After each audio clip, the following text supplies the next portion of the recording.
Tutors, mentors, and the city with your host.com.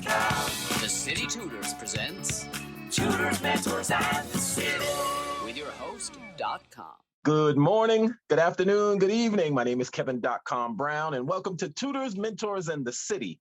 And please help me in welcoming our guest for this episode, Mr. Shantanu Roy. Yay! How are you, sir? I'm great. How are you? I'm doing well. Thank you very much for joining me. I really appreciate your time. Go ahead and respond. Now I'm saying it's my privilege to be here. Thank you for this opportunity. Yeah, well, thank you. So I never know what's going to catch my attention first when I start an interview, when I'm meeting someone for the first time. So let me just say your backdrop looks very sleek and successful. It looks very sleek and successful. So that's catching my eye right off the bat. Thank you. I took some time to vacuum my house before this interview. Well, that's really cool. Thank you for doing that. I really appreciate it. And but the other thing that catches my eye is your name, your first name, Shantanu. So You are Shantanu Roy. Tell me about that name. Where did you get that name from? Yeah. So first of all, good morning, good afternoon, or good night to everybody from wherever you're watching. Thank you for pronouncing my name correctly. Actually, you are one of the folks who actually was able to pronounce my name in one shot. So this name comes from a king from Hindu myth. I was born into a Hindu family, and my grandpa gave this name to me when I was born. And Shantanu was a king in Hindu myth. Shantanu is somebody who is calm, who is quiet, and I turn out to be completely the opposite of it. Eventually, my grandpa, my grandpa realized that what a big mistake he made in terms of just keeping that name. I usually go by Roy, and the reason being is that when I moved here at the age of 13 and a half, I went to high school, I went to college, and a lot of professors and teachers could not pronounce my first name. So I would always have this struggle of like correcting them. I got to a point where I'm like, okay, you know what? Just call me Roy. But there are some teachers who were like, you know what? No, I actually wanted to call you by the name you were originally given. So whenever I went to a meeting or a party or an event, there are a bunch of people who are calling me Shantanu, and there are a bunch of people calling me Roy. And folks who call me Roy looking at me like, why are you responding to the name Shantanu? And then folks who call me Shantanu are looking at me like, why are you responding to the name Roy? So there's a funny story about this, with my name. Absolutely. So, but ultimately you prefer Roy. Yes. Okay, great. So Roy, thank you so much for joining me. Now, with that being said, let's go back to this backdrop. You said you vacuumed the apartment, but it has a sleek design. Like you have photos on your walls. I'm a single man. I have photos that I own, but they are laying on the floor, leaning against the wall, right? I never hang them up. So I admire you. I give you kudos for that right off the top. I mean, honestly, I gotta give credits to my wife for that, because this most initiatives been taken by my wife in terms of like putting those pictures up. But I do the job of a construction worker of putting them up, nailing them in. But she does the bulk of it. Yes, I can imagine because I went through a transition during the pandemic, as a matter of fact. Right. So it was like so many things happened. I had a fire at my home. Right. Oh. And then I had everyone's recovered. Nobody was injured. Everyone was covered. Yeah. I had great insurance. But then the pandemic hit. So it was like crisis over crisis. So the place that I was relocated to until my home was rebuilt is where I have these photos leaning against the wall, right? So my very significant other, she tries to get me to put these pictures up. Kevin, what's wrong with you? These are beautiful photos. And I'm just like, Nobody cares. I'll just use a fake backdrop. But you are one of the few people that your backdrop is pretty enough to be to actually use it and not blur Thank you. anything out. Thank you. I appreciate that. I was thinking about putting on a tie, but I was like, it's too hot in the house. Yeah, so I appreciate that. So now, Mr. Roy Yes, or sir. Roy, Yes. tell us, who are you? Great question. I'm a lot. Yeah. So I originally come from Bangladesh. I was born and raised in Bangladesh. I moved to this country at the age of 13 and a half. We used to live in a very rural area in Bangladesh, where, I came from a very poor family back home, and it was a privilege and honor for my family to move here. We came here through a Divi visa, so it's called diversity visa. It's basically a lottery that a lot of Bengalis would play. They would have to go through application process, and my father would always every year apply for that up until I think his 20th term, he actually got it. So we moved here when I was 13 and a half. I went to a school called Newcomers High School, located in Queens. The school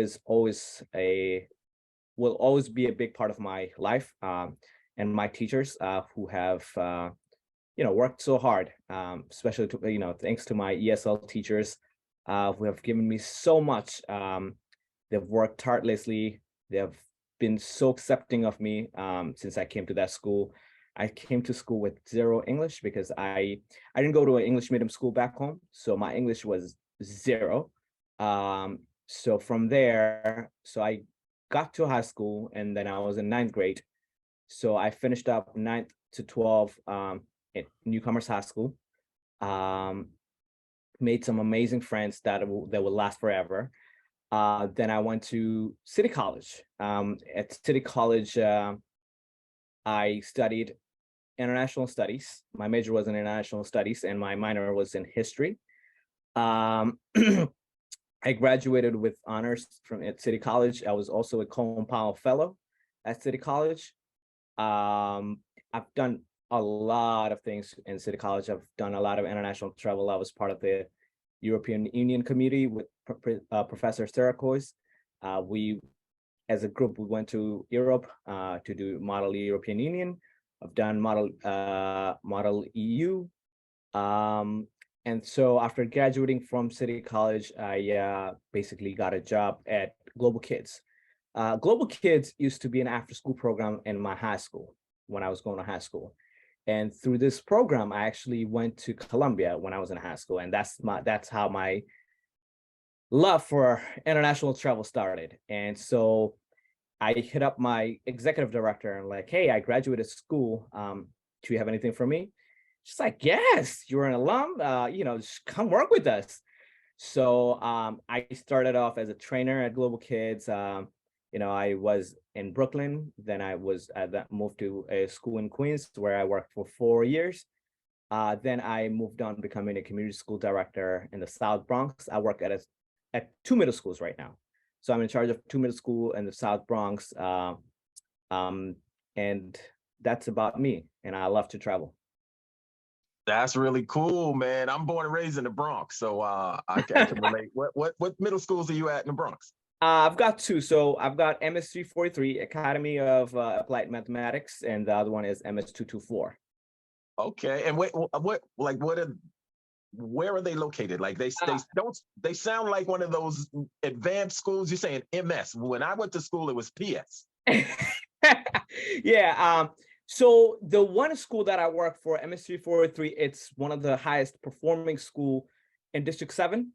And the other school that I work for is a CSI school, Comprehensive School of Improvement. That means the school needs a lot of assistance in terms of improving its attendance, ELA, and MET score. Both schools are located in 345 Brook Avenue. Dude, that's where I was born. I'm from District 7. I'm from Mount Haven Projects, man. That's awesome. Yeah.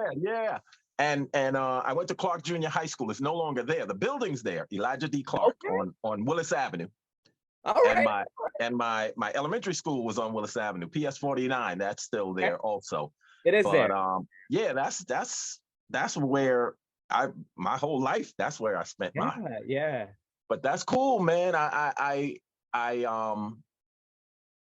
owe so much to the neighborhood, owe so much to the community. Well, I owe so much to my mother for protecting me from the neighborhood.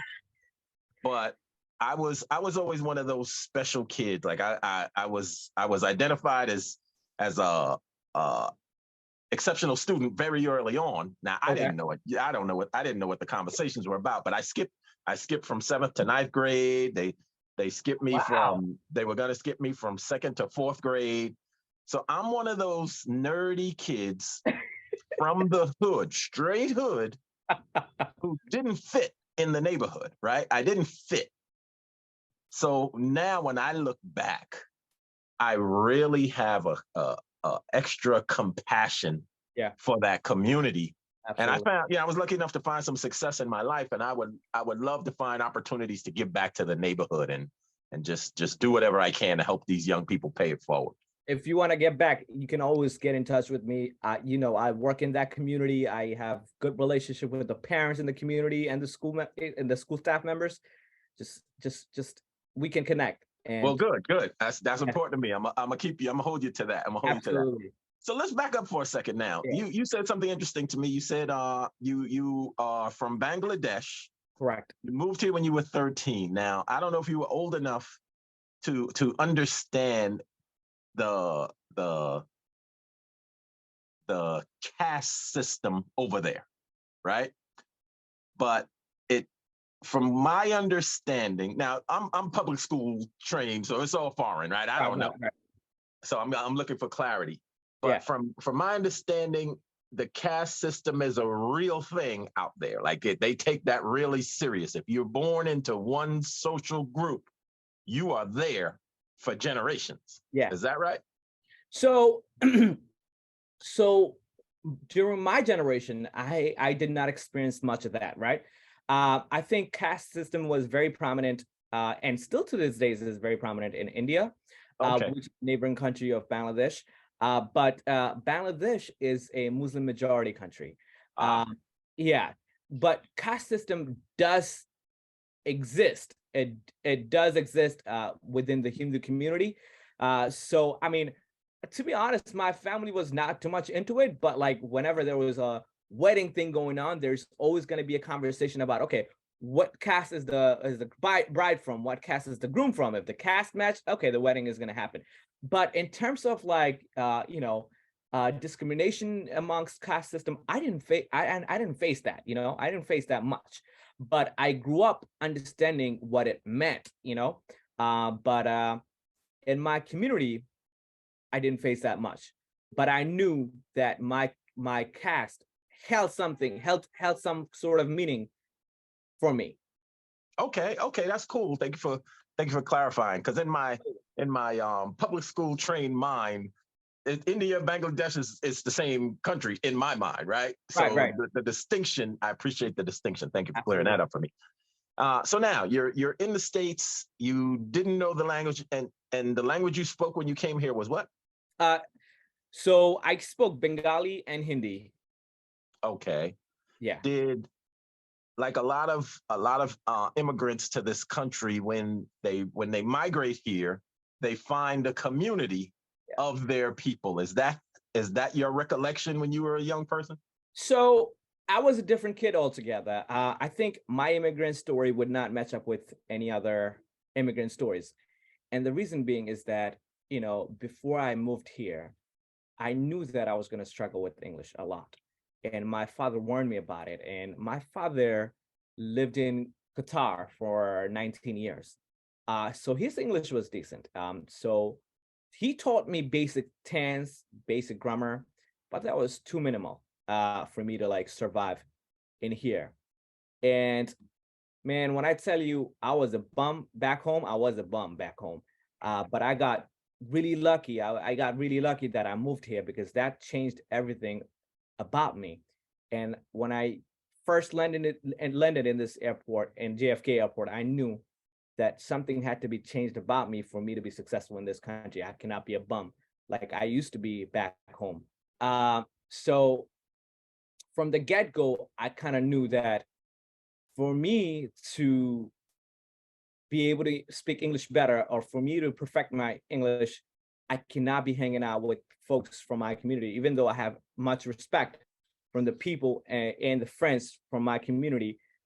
I was the guy you would always see in the cafeterias hanging out with Latinx kids, African American kids, kids who came from Senegal, kids who came from Guinea. I was a kid who was hanging out with kids who came from Nigeria. Then my best friend is from Albania. So I used to hang out with kids from different countries, and what that would do is force me to speak in English with them. And I was lucky enough to be around a bunch of folks who understood me. But obviously, I got some lashback from friends from my community, like, "Oh, you're hanging out with them. You never hang out with us." But I gave them my understanding of my the approach of my understanding. You know what I mean? I had to have a conversation like, "Look, I fully respect you guys, but I got to do what I got to do to be successful in this country. I am trying to do my best to improve my English every day. I would be the first kid to get up and go to school. I was right in front of the school. I had great relationship with the school safety guards. They used to call me Runner. I remember my school safety guard, she was very close to me, and she passed away, unfortunately, due to COVID. But she used to call me Runner because I would run from one class to another class just so that I cannot be late. And so, I had a different story about being an immigrant. Okay. So I appreciate that. Now, when you got your language skills together, it sounded like you said in your early introduction that you graduated somewhere with honors. Where when you got your stride, you excelled. I did, but I had to continue to do the same things that I used to do before, right? It's all about consistency, right? I still mingle with folks from my community. I still have friends that come from different countries.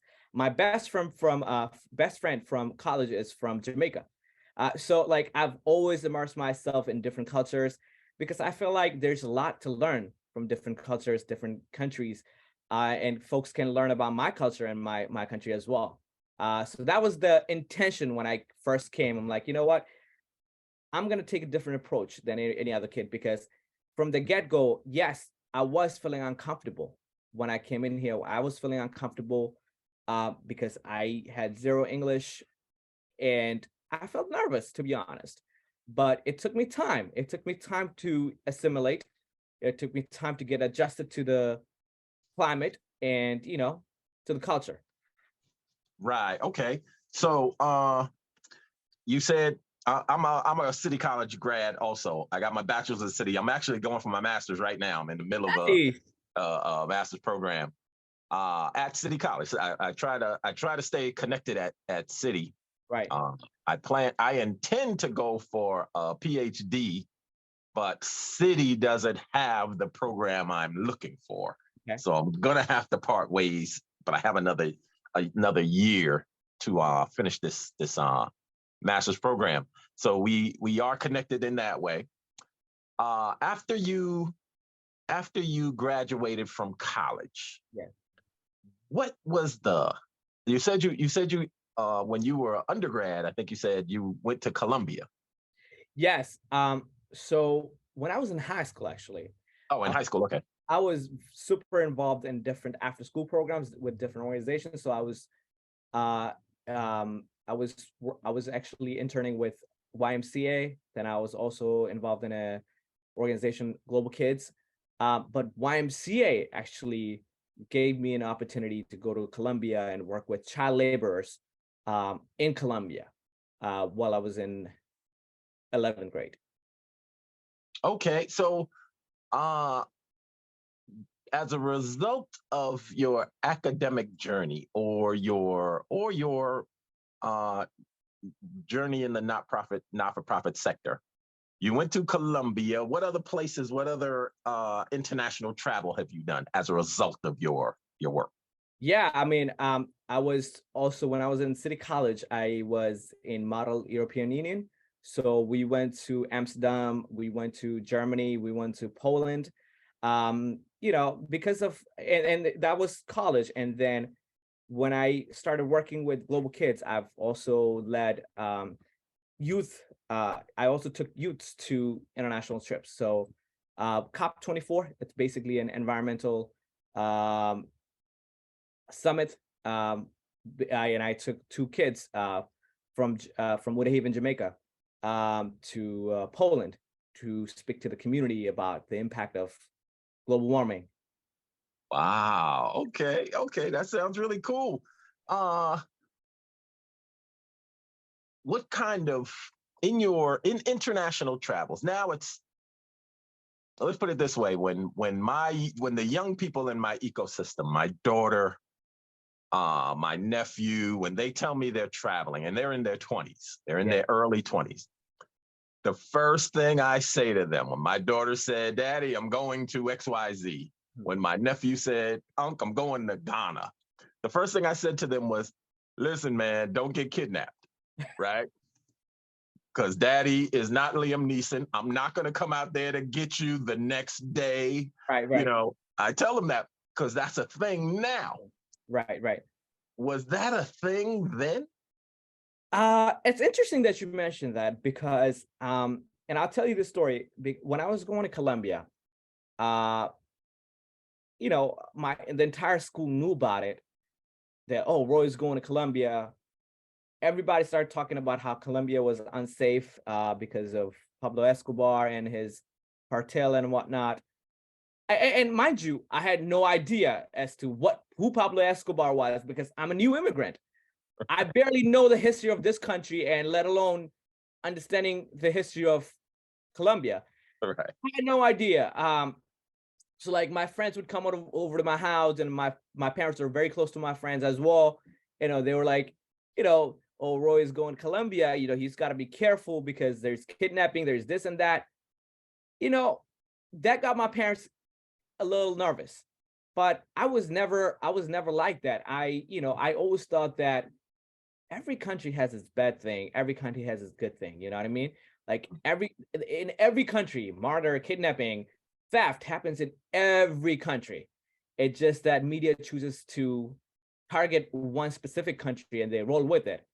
So to be honest, yeah, I got this kind of stereotypical comments from different folks, including my parents as well, because my parents were influenced by what my friends are saying and what the outsiders were saying. But I still pushed through it. But when I went to Colombia, I felt safe. I felt very safe. And matter of fact, I prayed to all the superpowers out there or higher powers out there that I was given that opportunity to do that, because that opened many more doors for me, to be honest. Because when I went to City College, I was working with Roosevelt Institute. Basically, they write a lot of policies. And I was one of the contestants who wrote a policy based on my experience working with child laborers in Colombia. I'm very appreciative of the fact that I had that experience. But I never take people's comment about or their perception of one country. I try to go there and experience it myself, and then I'll be the judge of that. Right. Okay. Now, okay, so you weren't aware then, right? No. Are you aware now? Like, I don't know if you have young people in your immediate circle, but would you, if your son, nephew, daughter, whatever, said, "Hey, pops, I'm getting ready to go," would you say to them, "Hey, be careful, don't get kidnapped"? No, I wouldn't. My wife and I just came back from our Africa tour and our Europe tour, and we went to Morocco. People had a lot to say about Morocco. People had a lot to say about France, because especially with the protests that are going on in France, we were not worried. But once, there was a lot of things in the media, like France looks disgusting because of garbage, and people are throwing things on fire and stuff like that. When we went there, it's different. No one bothered. In Morocco, we had a blast. No one bothered us. So if I had a nephew and if I had any kids, if they would have told me, Dad, Uncle, I want to go to this country, I would say, you know what? Go see it for yourself. Don't listen to people. Don't listen to what people say, because people's mind are persuaded by what media is saying. Yeah. Outsiders are saying. Don't believe in that. See it for yourself. Absolutely. Absolutely. I appreciate that. Big ups to that. Yeah. So now since you touched on that, let's get to advice. You deal with young people in your position. Sound like a powerful position running schools in my neighborhood, or where I'm in my hometown. Absolutely. What advice would you offer young people, whether they are, whether they are going through a similar journey as you coming to this country as a young immigrant, or whether they're just taking their academic journey? What's the best advice you would offer to someone? To an immigrant who came to a country, just to understand. Yeah, that kind of advice, or just anyone in general. In general. So it would be a two-parted advice to a person who just immigrated here. Nothing is impossible. We are human beings. Nothing is impossible. Human beings made all these things happen. If you put your mind to it, if you're determined, you will be successful, but it's not going to come very easily. You've got to work hard to get to where you are. I work with a lot of kids in my community in the Bronx. We have a lot of kids that come from Africa. We have a lot of immigrant kids who come from Europe, and I'm very close to those kids because these kids are able to relate to the experience that I had. You know what I mean? And they always talk to me, Mr. Roy. How'd you learn English? How'd you get to where you are? And I have the same conversation with every single of them. Well, you put your mind to it, you work hard, and you will be able to accomplish what I have. The journey for me wasn't easy, to be honest, because had there been a video camera with me, I would have recorded myself where I would take a bus and I would look at the words that I mispronounced in my class, and my teacher would point that out. Roy, you need to practice those words.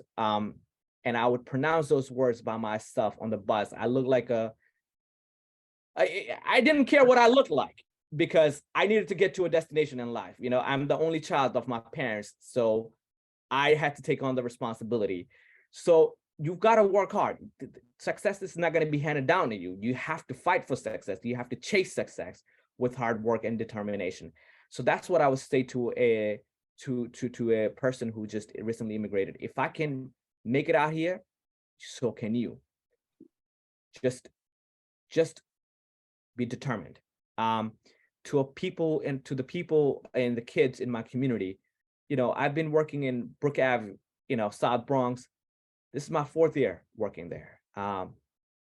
It's a different type of community. It's a marginalized community. Kids have a different style of life than the kids in Jamaica, Queens, kids in Manhattan. It's different. A lot of parents come from poor, low-income community, poor neighborhoods. We don't have the same resource as the schools in Manhattan, in Queens. And I can attest to that because I've been working there for 4 years. Sometimes I don't even have an extra laptop to give to a kid. So I would have to give my laptop so the kid can get the work done. But I see every day how my kids struggle, right? I see every day a lot of my kids from this community wearing the same hoodies, wearing the same jackets, wearing the same shoes.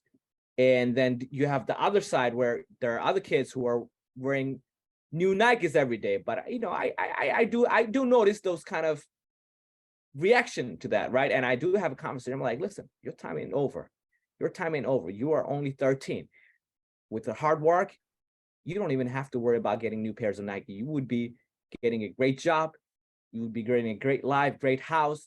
You would be able to take care of your parents, all of that. But I think the struggle in my community is that there is no support.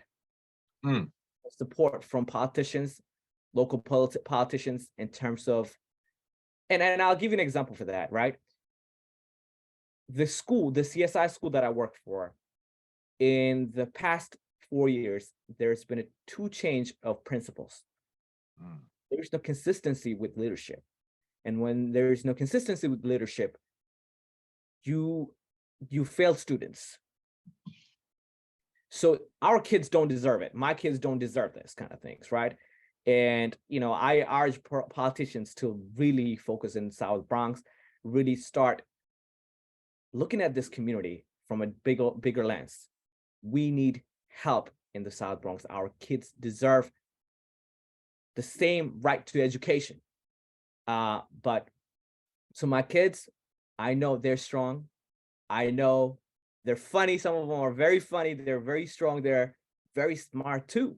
I'm always in the lookout for creating opportunities for those kids, because I know if I don't do it, ain't nobody else gonna do it. I gotta do it because there was nobody else teaching me, okay, this is how you go to high school. This is how you apply for college. There was no one else. I struggled a lot as an immigrant, and I didn't have an older brother. I didn't have an older sibling to be like, Roy, you do X, Y, and Z to do that. But I extend the same courtesy to my immigrant folks in the South Bronx. You do X, Y, Z steps to get to high school, to get to college. So there's a system of mentorship that I provide to my students. And I tell them, you do the same. You do the same. Absolutely. And you sort of answered my question with your response, because I was curious as to in your journey, if you ran into obstacles, who did you turn to? Like, did you like you said you didn't have older siblings? Yeah. But you also mentioned you said the name Colin Powell. Yeah. Colin Powell was the guy from City College, right? Yeah, yes, that's correct. I never had a chance to meet him, but always a big fan of his accomplishments and his stature and his legacy. That continues now. I spoke to a group of his working fellows, Colin Powell working fellows, maybe a month ago. Yeah. But I don't know if you had a chance to meet him, but did you? Oh, okay. I met him a couple times. Okay. So how did you find your strength of decision making in your journey? That's a great question. Growing up in here, I really didn't have any particular person to discuss my struggle with. But I've always found support in with my teachers, with my professors. And I want to shout out Professor Bush, Camilla Briska from Colin Powell, and our president of City College, Woodrow, President Woodrow, yes. I have funny stories because, there are times where I would go into Colin Powell office and I would say like to Camilla or Professor Bush, man, here we go. I'm going through my midlife crisis. And Professor Woodrow would come in like, Roy, what happened? Another midlife crisis? So, I've had my share of support coming from professors. And I would say those are the people I actually went for advice. And I think, I excelled so much just because I was part of Colin Powell and the relationship I built with professors in there during this journey. But some of the names I mentioned to you, those are my go-to people in terms of making tough decisions in life, because I've gone through a lot in life, and hadn't it been for this kind of those people, I wouldn't be here today. Absolutely. Big ups to them. Absolutely. So now, all that being said, we discussed a lot of things about your journey. Did we leave anything out? Aside from me meeting Colin Powell, me meeting Michelle Obama and Kofi Annan, yeah.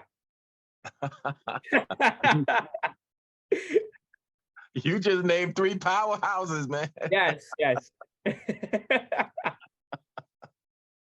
That is dope. Okay.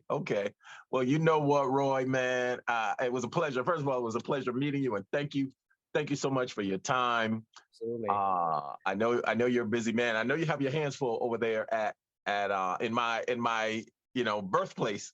Yes. I go back there from time to time during holidays to visit some family, Okay. and I don't know where to begin. Yeah. Right?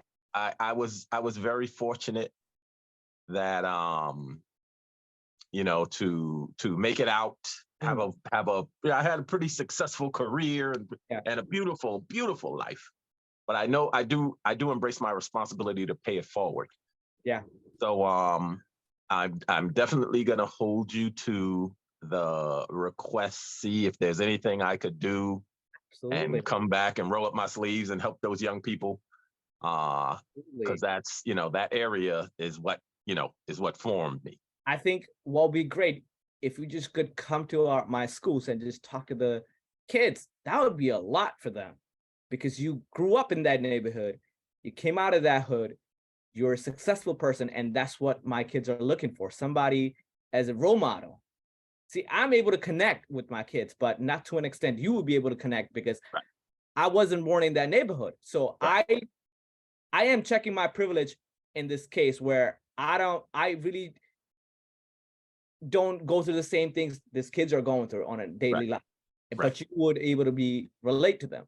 Right. Yeah. No, I would love to do that. If we can concoct something, if you can find a way to slip me in, absolutely, I would love to do it. Absolutely.